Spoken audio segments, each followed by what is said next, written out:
Meanwhile, in the Wall Street Journal, there's a story how an Iranian-backed militia ties down U.S. naval forces in the U.S. This is, of course, about the Houthis.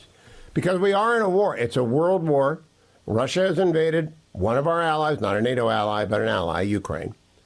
And Iran has directed all of their proxies to use all of their weaponry in all the way short of outright war with the United States. They're at war with Israel, and they're stopping shipping and driving up your costs, my costs, and the world's likelihood of going into war, because the dream team that Joe Biden has assembled and then forgot he has is not doing anything except trying appeasement. Doesn't work.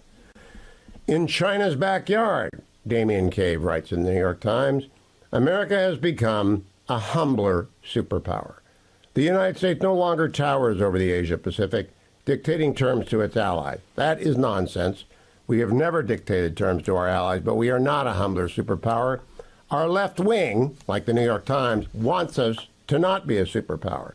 Meanwhile, a Russian warship with hypersonic missiles visited Cuba yesterday, bringing those hypersonics within 30 miles of the United States. However, it had to be towed into harbor.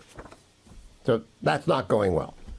The Washington Post breaks a story this morning that Biden and Zelensky are going to, quote, sign a 10-year U.S.-Ukraine security deal at the GS7 summit.